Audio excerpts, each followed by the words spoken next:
بسم اللہ الرحمن الرحیم۔ پیارے بچوں، آج ہم کلاس نام اسلامیات سورۃ الانفال رکوع نمبر 9 کی آیات نمبر 65 سے 67 کا ترجمہ پڑھیں گے۔ یا ایھا النبی حرض المؤمنین علی القتال، اے نبی مسلمانوں کو جہاد کی ترغیب دو۔ حرض کے معنی ترغیب دینا، ابھارنا۔ ان یکم منکم 20، اگر تم میں 20 آدمی ثابت قدم رہنے والے ہوں گے، صابرون ثابت قدم رہنے والے ہوں گے، یغلبوا 200 تو وہ 200 کافروں پر غالب رہیں گے۔ وَإِن یکم منکم 100، اگر 100 ایسے ہوں گے، یعنی اگر تم میں 100 آدمی ثابت قدم رہنے والے ہوں گے، یغلبوا 1000 من الذین کفروا تو وہ 1000 پر غالب رہیں گے، یعنی 1000 کافروں پر غالب رہیں گے۔ لِأَنَّهُمْ قَوْمٌ لَا يَفْقَهُونَ، اس لیے کہ کافر ایسے لوگ ہیں جو کچھ بھی سمجھ نہیں رکھتے۔ اب اس آیت میں یہ بتایا جا رہا ہے کہ ان آیات مبارکہ میں لڑائی میں ثابت قدم رہنے والے مومنوں کو کفار پر غالب آنے کی خوشخبری دی جا رہی ہے، کہ فرمایا جا رہا ہے کہ اگر تم لوگ فتنہ فساد اور تباہی سے بچنا چاہتے ہو تو لڑائی کے لیے ہمیشہ تیار رہو، کافروں کے ساتھ مقابلے کے لیے ہمیشہ تیار رہو، کیونکہ کافروں کے پاس وہ ہتھیار نہیں ہیں جو مومنوں کے پاس ہیں۔ اب یہاں سے اس آیت میں ہتھیار سے مراد وہ اسلحے والے ہتھیار نہیں ہیں، بلکہ مومنوں کو سب سے بڑا ہتھیار اللہ تعالیٰ پر ایمان اور یقین ہے، کیونکہ جو مسلمانوں کا اللہ پر یقین ہے وہ مکمل یقین ہے۔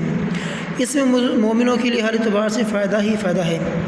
اگر تو مسلمان کافروں سے لڑائی کرتے کرتے شہید ہو گئے، مر گئے، تو وہ شہید ہوں گے اور جنت میں چلے جائیں گے، یعنی اگر جیت گئے، شہید نہ ہوئے، اگر جیت گئے تو فاتح اور غازی بن کر واپس آئیں گے۔ ان کی یعنی مسلمانوں کا کافروں کے سے لڑائی کا اور کوئی مقصد نہیں ہے، جبکہ جو کافر ہیں، کافروں کا مقصد صرف سرداری ہے، کہ اگر ہم مسلمانوں سے جنگ جیت جاتے ہیں ہمیں سرداری ملے گی، ہمیں پیسہ ملے گا، ہمیں شہرت ملے گی۔ ان کا مقصد صرف شہرت حاصل کرنا ہے، اور مسلمانوں کا مقصد صرف اللہ کو راضی کرنے کے لیے شہادت کو حاصل کرنا اور جنت کو حاصل کرنا ہے۔ اس لیے یہاں پر اللہ تعالیٰ فرما رہا ہے کہ اے نبی مسلمانوں کو ہمیشہ جہاد کی ترغیب دیتے رہو، کہ وہ اپنے آپ کو ہمیشہ کافروں کے مقابلے کے لیے، جہاد کے لیے اپنے آپ کو ہمیشہ تیار رکھو۔ الآن خفف اللہ عنکم، اب خدا نے تم پر سے بوجھ ہلکا کر دیا، وعلم ان فیکم ضعفا، اور معلوم کر لیا کہ تم میں کس قدر کمزوری ہے، یعنی اوپر جو کہا تھا کہ تم میں سے 20 آدمی ثابت قدم رہنے والے ہوں گے تو وہ 200 کافروں پر غالب آئیں گے، اگر 100 ہوں گے تو 1000 پر غالب آئیں گے۔ اب یہاں پر فرما رہے ہیں کہ اگر مسلمانوں کے اندر یا صحابہ کے اندر کوئی تھوڑی سی کمزوری آ گئی، کسی بھی وجہ سے کمزوری آ گئی، اللہ فرماتے ہیں کہ پھر بھی میں تمہارے ساتھ ہوں۔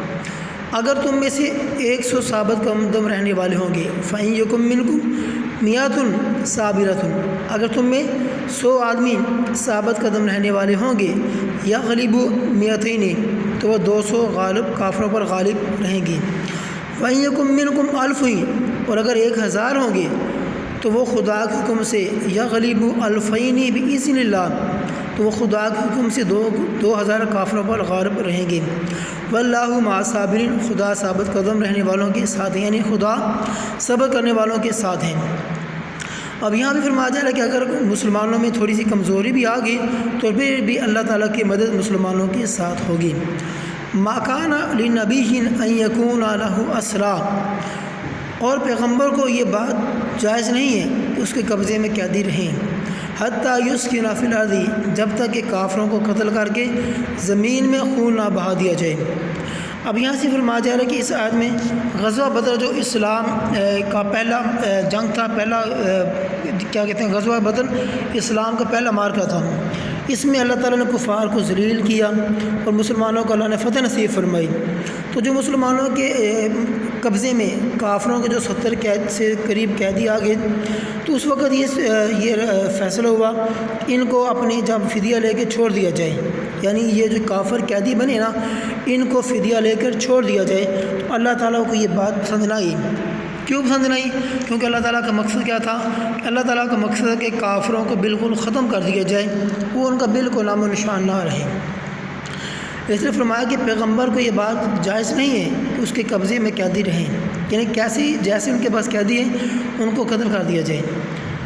تریدون عرض دنیا، اور تم لوگ دنیا کے مال کے طالب ہو، مطلب تم لوگ ان سے فدیہ لے کر ان کو چھوڑنا چاہتے ہو۔ واللہ یرید الآخرہ، اور خدا آخرت کی بھلائی چاہتا ہے۔ خدا چاہتا تھا کہ تم ان سے فدیہ نہ لو بلکہ ان کو قتل کر دو، مار دو۔ واللہ عزیز الحکیم، خدا غالب حکمت والا ہے۔ امید ہے کہ آج کی یہ سبق آپ کو سمجھ آ گیا ہوگا۔